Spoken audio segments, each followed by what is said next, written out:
ना झुकने वाली बहू।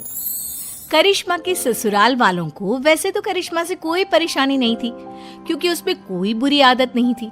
लेकिन एक आदत थी जो अच्छी नहीं थी, और वो ये थी कि करिश्मा कभी किसी की कोई बात नहीं मानती थी। लेकिन अगर उसे अपनी कोई बात मनवानी हो तो जिद पर अड़ जाती थी। करिश्मा का पति अविनाश और करिश्मा के सास ससुर सब इस बात से बहुत परेशान थे। अविनाश, मुझे कुछ शॉपिंग करनी थी, आज शाम को जल्दी फ्री होकर घर आ जाना। करिश्मा, इस वक्त तो मेरे पास बहुत काम है। हम शॉपिंग के लिए अगले हफ्ते चलते हैं। नहीं, मुझे आज ही शॉपिंग के लिए जाना है, मतलब जाना है। करिश्मा, मैंने कहा ना, मेरे पास ऑफिस का बहुत काम है, मैं नहीं चल पाऊंगा। मैं कुछ नहीं जानती, अगर आप मेरे साथ शॉपिंग करने के लिए नहीं गए तो मैं अपनी मायके चली जाऊंगी। और तुम्हारी मम्मी की तबीयत पहले से ही खराब है, सोच लो कौन ध्यान रखेगा उनका। अरे बेटा, तुम कभी तो अपने पति की बात सुन लिया करो, एक हफ्ते में क्या बिगड़ जाएगा। मैंने कह दिया सो कह दिया, मैं झुकूंगी नहीं। शाम को अविनाश करिश्मा को शॉपिंग के लिए लेकर जाता है। अविनाश, मुझे ये ड्रेस बहुत पसंद आ रहा है। अरे लेकिन ये पूरे 20,000 का है। तो क्या हुआ, मुझे ड्रेस पसंद है और मुझे लेना है। करिश्मा, इस बार बजट थोड़ा गड़बड़ हो गया यार, अगले महीने तुम ये ड्रेस ले लेना। कभी तो अपनी जिद छोड़ दिया करो ना डार्लिंग। मैं यही ड्रेस लूंगी, कहा ना, मैं झुकूंगी नहीं। कुछ दिनों के बाद, करिश्मा बेटा, अविनाश के मामा जी हमारे घर आ रहे हैं। देखो, हमारे सामने तो तुम कैसे भी कपड़े पहन लेती हो, लेकिन उनके सामने बस एक दिन के बाद बेटा साड़ी पहन लेना। हाँ? अरे, अविनाश के मामा जी आ रहे हैं तो मैं क्यों साड़ी पहनूं? करिश्मा, हम सब तुम्हारी बात मान लेते हैं ना, कभी तुम भी तो हमारी कोई बात मान लिया करो। कितनी बार कह चुकी हूँ, मैं झुकूंगी नहीं।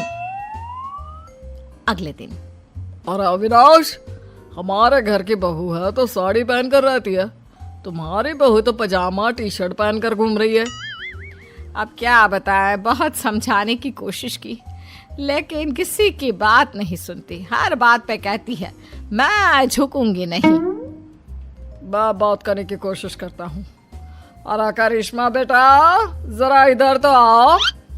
जी मामा जी, बताइए क्या हुआ? अरे वैसा तो तुम बहुत प्यारी हो बेटा, लेकिन तुम्हें इतना तो पता होगा ना कि कोई बड़ा घर आता है तो उसके पैर छूने चाहिए। देखिए मामा जी, मैं किसी के आगे झुकती नहीं, दिल से सबकी रिस्पेक्ट करती हूँ, मैं झुकूंगी तो बिल्कुल भी नहीं। सुन लिया आपने मामा जी, समझा समझा कर थक गए हम, किसी की नहीं सुनती। कुछ दिनों के बाद, मम्मी जी, आज मेरी सहेली ने मुझे किसी जरूरी काम से बुलाया था, तो आज अविनाश के लिए खाना आप बना देना। ठीक है बेटा, कोई बात नहीं, मैं बना दूंगी खाना, तुम आराम से अपनी सहेली से मिलकर आ जाओ, कोई बात नहीं, जो भी काम है करके आओ, ठीक है? थैंक यू मम्मी जी। अरे मम्मी, करिश्मा आपकी कोई बात नहीं सुनती, और आपने कितनी आसानी से उसकी बात मान ली। इस घर में सब उसकी बात मानते हैं, लेकिन वो किसी की बात नहीं सुनती। बात तो तुम्हारी ठीक है बेटा, लेकिन हम कर भी क्या सकते हैं, जब भी उसे समझाते हैं बस एक ही बात कहती है, मैं झुकूंगी नहीं। तो मम्मी, आपको भी उससे कहना चाहिए था ना, घर का खाना बना कर जाए, आपको भी उसकी बात नहीं सुननी चाहिए थी। अरे बेटा, बहू है वो मेरी, अब क्या मैं उसके बराबरी करूंगी? और तुम्हारे लिए ही तो खाना बनाना था। अरे कोई बात नहीं बेटा। कुछ महीनों के बाद, बहू, अविनाश का प्रमोशन होने वाला है ना, पंडित जी ने कुछ कहा था मुझसे। क्या कहा था मम्मी जी? और पंडित जी कह रहे थे कि अविनाश की पत्नी 4 सोमवार का व्रत रखे, इस बार उसका प्रमोशन पक्का है। लेकिन मम्मी जी, मुझसे तो भूखा रहा ही नहीं जाता, मैं कैसे व्रत करूंगी? अरे बेटा, तू फल खा लेना, दूध पी लेना, बस एक टाइम का व्रत रख, अविनाश की तरक्की के लिए। लेकिन मम्मी जी, आप भी तो व्रत रख सकती है ना, वो आपका भी तो बेटा है। अरे समझने की कोशिश करो बहू, पंडित जी ने तुम्हें ही व्रत रखने के लिए कहा है, वरना मैं तो कब का कर लेती।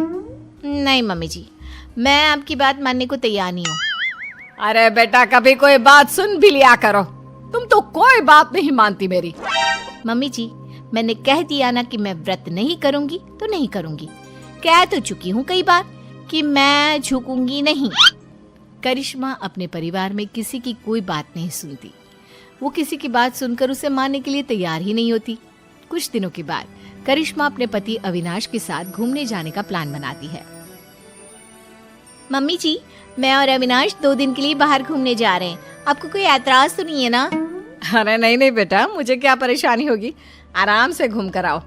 वैसे कब निकलने वाले हो? मम्मी, मैं तो करिश्मा से कह रहा था कि सुबह के वक्त निकलते हैं ताकि शाम होते होते पहुंच जाए। नहीं, मुझे रात को ट्रैवल करने में बहुत मजा आता है और अब तो हम रात को ही जाएंगे। लेकिन बेटा, खुद की गाड़ी से रात के वक्त ट्रैवल करना खतरनाक हो सकता है। क्या फायदा, दिन में चली जाओ। वही तो मैं कह रहा हूँ मम्मी, लेकिन ये सुनती ही नहीं। मैंने कहा ना, मुझे सिर्फ रात में ही ट्रैवल करना है और गाड़ी भी तुम ही चलाओगे। बेटा, इस बार तो तुम्हें यह बात माननी ही होगी। ये तुम्हारी सुरक्षा का सवाल है। मैंने कह दिया ना, हम रात में ही जाएंगे और मैं इस बात के लिए झुकूंगी नहीं। करिश्मा की जिद के आगे अविनाश की एक नहीं चलती और वो दोनों रात को गाड़ी लेकर शहर से बाहर जाने के लिए निकलते हैं। रास्ते में अविनाश की गाड़ी खराब हो जाती है। तभी वहां पर 4-5 गुंडे पहुंच जाते हैं। इतनी रात को बेबी को लेकर कहाँ टहलने निकले हैं भाई साहब? अरे जरा वक्त का तो ख्याल किया होता। इतनी रात को अपनी बीवी को घुमाने चले हो। देखो, हम शरीफ लोग हैं, हमें जाने दीजिए। लेकिन हम तो शरीफ लोग नहीं है ना। अपनी मैडम से बोलो अपने गले का हार और ये सोने की चूड़ियां चुपचाप उतार कर दे दे। मैं तुम्हें कुछ नहीं देने वाली, जाओ यहाँ से। आए बड़ी चूड़ियां लेने वाले। अपने पति को जिंदा देखना चाहती हो तो चुपचाप ये चूड़ियां और हार उतार कर दे दो, वरना ये आज बचेगा नहीं। करिश्मा, अगर तुम्हें मेरी और अपनी जान प्यारी है तो अपने गहने उतार कर प्लीज इन गुंडों को दे दो। ए गुंडा किसको बुला रहे हैं? हाँ, सॉरी भाई साहब, गलती हो गई। मेरा मतलब करिश्मा, अपने गहने उतार कर इन भाई साहब को दे दो। मैं अपने गहने किसी को नहीं दूंगी। दूसरा गुंडा चाकू निकालकर अविनाश के गले पर रख देता है। अब भी नहीं दोगी तो तुम्हारे पति की गर्दन धड़ से अलग हो जाएगी, सोच लो। अरे ऐसे कैसे तुम्हारे कहने से कुछ हो जाएगा? मैंने कह दिया सो कह दिया। मैं अपने गहने नहीं देने वाली। मैं किसी के आगे झुकूंगी नहीं। करिश्मा, ये तुम्हारे घर वाले नहीं है जो तुम्हारे झुकूंगी नहीं कहने से चुपचाप बैठ जाएंगे। ये मुझे सीधा ऊपर पहुंचा देंगे। लेकिन अगर मैंने इन लोगों की बात मान ली तो मैं झुक जाऊंगी ना। अरे तो क्या परेशानी है? तुम्हारे झुकने से अगर मैं जिंदगी भर सीधा खड़ा रह सकता हूँ तो क्या प्रॉब्लम है? दे दो अपने गहने। करिश्मा रोते हुए अपने गहने उतार कर उन गुंडों को दे देती है। गुंडे गहने लेकर वहां से भाग जाते हैं। करिश्मा और अविनाश वापस अपने घर पहुंचते हैं। अरे बेटा, क्या हुआ? तुम ऐसी हालत में, और करिश्मा तुम्हारे सारे गहने कहाँ हैं? मम्मी, आपका बेटा जिंदा दिख रहा है, ये कम है क्या? गहनों की छोड़ो, ये पूछो कि मैं जिंदा कैसे बच गया। अरे कैसी बात कर रहे हो अविनाश, जरा सोच समझ कर बोलो।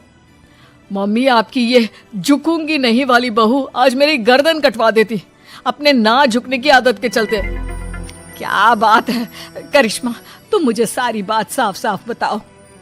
करिश्मा अपने और अविनाश के साथ हुआ सारा किस्सा अपनी सास को सुनाती है।